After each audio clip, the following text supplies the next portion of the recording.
Takže čaute kamoškovia, vítam vás pri ďalšom videu po dlhšej pauze, kde si v podstate povieme niečo o tom, čo sa udialo na tomto aute po mojej lavici za roky 2023 a 2024.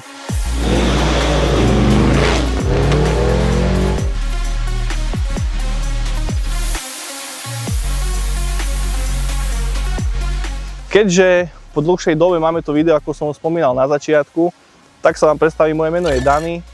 A tieto videá robím skrz toho, aby som mal nejakú pamiatku o tom, ako som si kúpil toto konkrétne auto. Neskôr sa porozprávame aj o tomto, ale momentálne v tomto videu budeme primárne rozprávať o tomto aute a séria týchto videí je o tom, ako som sa dostal k tomu autu, ako som ho opravil, respektíve posledné videá už sú o tom, ako to auto upravujem. Jedno už mám na svojom kanáli, kde sme sa bavili o úpravách v roku 2021 a 2022, ktoré sa tam udiali. No a to, ako som už spomínal, v tomto videu si povieme, čo sa na tomto aute udialo za rok 2023, 2024, tak poďme teda na to.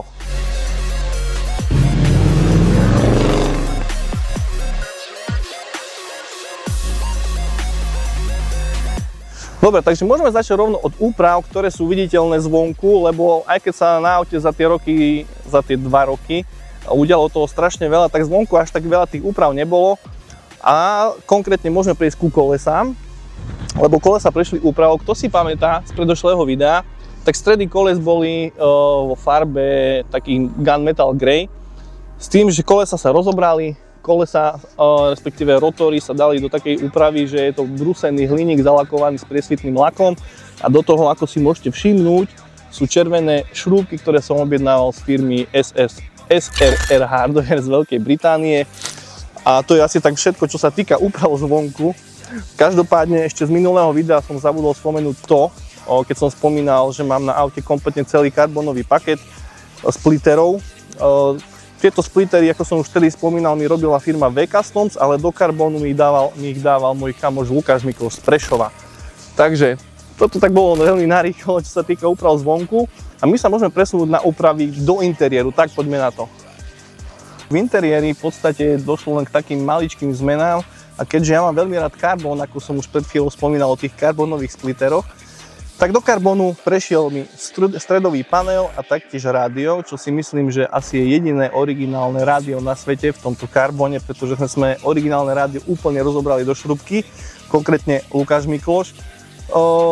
A taktiež bol dosť veľký problém s tým, že ja vám sem hodím fotku, ako vyzeralo originálne rádio. Komplet celý kryt je v karbóne a taktiež, keď sme to už poskladali, respektíve ešte predtým, ako sme to poskladali, sme vedeli, že to nebude vyzerať veľmi dobre, lebo tlačítka, ako si môžete všimnúť na fotke, ktorú som pridal, sú v takej sivej farbe a kúpiť ich v čiernej farbe proste sa nedá, lebo sa nevyrábajú. Tak čo teda? Custom, ako to už je zvykom pri tuningu. Kompletne sme tieto originálne tlačítka vybrúsili, nalakovali do čiernej a s laserom mi to kamoš David Dupej vypálil na tie v podstate originálne znaky, ako by to malo vyzerať. Môžeme si pozrieť, ako to teda vyzerá vo finále. A myslím si, že veľmi dobre. Ako som už spomínal, bude to asi na 99% jediná taká úprava na svete, že originálne rádio je kompletne celé v karbóne a dokonca ešte aj so zmenenou farbou tlačítiek.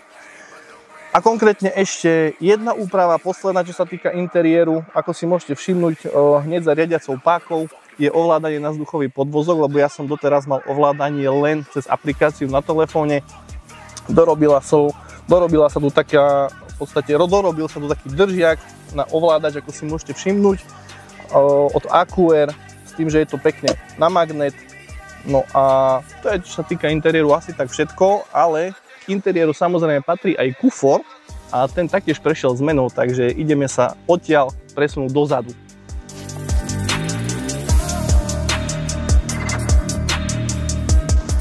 Tak poďme teda na to, čo sa udialo v kufri. Kufor v podstate zástavba vyzerá tak, ako vyzerala, s tým, že sa iba prečalúnila kompletne celý v podstate tento panel, ktorý tu bol v takej kobercovine, si môžeme povedať, je momentálne teraz v Alcantare. Respektíve vtedy tam bola kobercovina, čierna koženka a červená a teraz je tu len červená koženka a Alcantara. Čierna Alcantara s takýmto červeným prešívaním. Do toho celý tento panel bol taký, dá sa povedať, iba sériový, nič na ňom nebolo. Tu sa dorobilo okrem tohto prežívania aj také iba dekoračné karbonové vložky. Karbonové vložky sú taktiež aj tu na dole a tieto karbonové vložky mi vyrábal Miro Šterbák, tiež z Prešova, takže chlapci z Prešova asi majú radi karbóny. A taká kombinácia, že tieto vložky mi zrobil Miro Šterbák a tieto ešte tu nad svetlami krytí tiež sú kompletne originál v karbóne. Tie robil Lukáš Mikloš. O prestavbu kufra sa starala tá istá firma, ktorá ten kufor aj prvotne vyrábala, to znamená Low in the Mountains z Nového Slnka v Poľsku. A ešte taká maličká zmena, vymenili sa ledky, lebo vtedy boli len také klasické a teraz sú, keď si môžete všimnúť, ako behajú, tuším, že sa to volá sekvenčné ledky. Vyzerá to, niekto si povie, že možno kolotočarina, mne sa to strašne páči, takže je to troška modernejšie, troška to vynovilo ten kufor. No a asi môžeme prejsť teda k najhlavnejšej úprave, ktorá prebehla za tie roky 2023 a 2024 a to je motorový priestor, na ktorý som veľmi hrdý, tak poďme teda na to. Takže prešli sme si exteriér, interiér auta. Možno sa vám nezdá, že to za tie 2 roky bolo veľa, ale každopádne, ako som už spomínal, toto tu bolo asi to najväčšie, do čoho som sa kedykoľvek pustil v tuningu, lebo to bola proste úprava, ktorá najprv bol problém vôbec niekoho nájsť, ktorý by sa chcel do toho pustiť. A tak som už nakoniec našiel, opäť v Poľsku, kamarát David Bochňaš, konkrétne firma Air Factory. A spravili sme to, že sme spravili kompletne motorový priestor na clean style.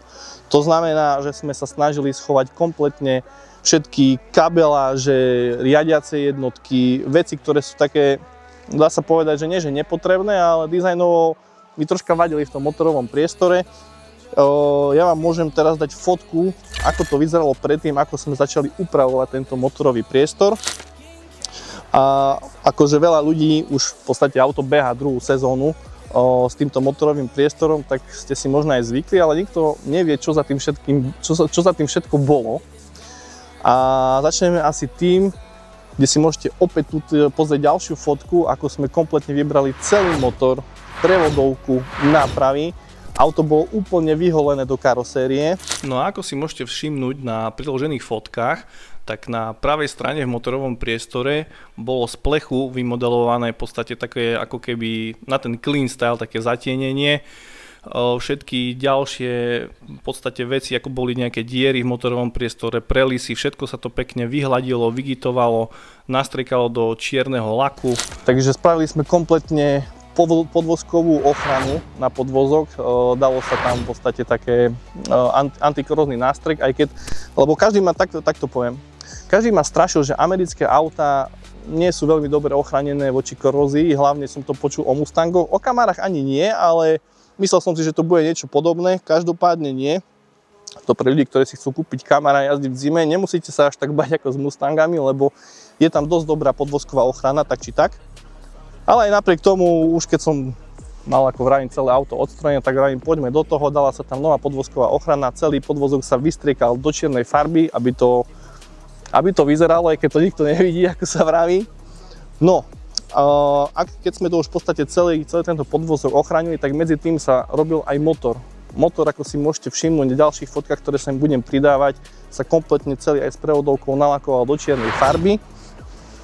A prihodili sa na neho ďalšie také už, dá sa povedať, tuningové veci. Niečo troška spoločné s výkonom, niečo čisto len tak na vizuálny efekt. Konkrétne môžeme sa presunúť sem, aby ste to lepšie videli. Tu na podstate takéto sú kryty ventilov Chevrolet, ktoré vyzerajú ako keby auto bolo, motor ako keby bol z auta zo 60. rokov. Tuto sú v ňom schované cievky, s tým, že aj tie cievky museli byť vymenené, lebo konkrétne toto je motor L99, to je v podstate LS3 motor s tým, že dokáže vypínať válce. A tieto cievky v podstate originálne do týchto krytov ventilov nevošli, tak som ich musel vymeniť za cievky z motora LS2, ktorý je v podstate generačne starší, ale sú menšie. Ale to je taká super vec na tom, čo som spomínal už v predchádzajúcich videách, tuším, že všetky tieto motory od Chevroletov, čo je LS1, LS2, LS3, LS7 a tak ďalej, tak veci z týchto motorov vy si viete úplne preskladať, dokonca si viete napríklad sanie z LS7 na LS1 a tak ďalej, takže všetko je úplne kompatibilné, čo je úplne super. A kvôli tomu teda, ako som už vravel, boli tu na použité cievky z LS2 staršieho motora a bez problémov to funguje. Každopádne, okrem týchto krytov ventilov sme dali sem aj palivovú rampu športovú. Aj tie krytie ventilov, aj palivová rampa boli od firmy Holley z Ameriky. Taktiež z Ameriky sa okrem týchto komponentov od Holley objednával aj tento karbonový, síce on nebol pôvodne karbonový, keď som ho objednal, ale karbonový kryt sania, to je od firmy Rotofab. A už keď sme pri tých karbonoch, tak teda tento kryt sania plus kompletné celé sanie, ako si môžete všimnúť, je v karbóne, taktiež aj torpédo hore a opäť tieto veci mi do karbonu dával Lukáš Miklo z Prešova.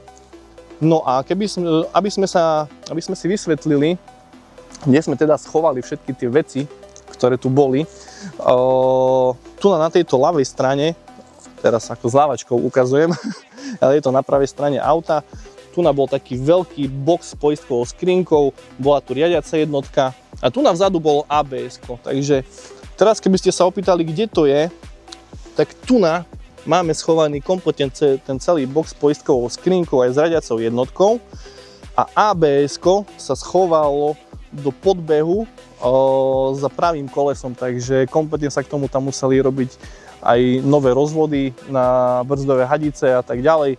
Takže veľa roboty. Každopádne myslím si, že ten efekt stojí za to. Auto už vyhralo, tuším, asi na 2 alebo 3 zrazoch aj cenu pre najlepší motorový priestor. Každopádne, keď to bolo hotové, vyzeralo to super. Aj keď som vravel, že tie komponenty sa všetko iba prehádzali, myslel som, že to bude fungovať na pôvodnej mape. Mýlil som sa. Fungovalo to asi tak, že do auta mi lialo strašne veľa benzínu. No strašne veľa. Viacej benzínu ako by malo. Ja keď som pustil nohu z plynu, tak auto si stále išlo rovno.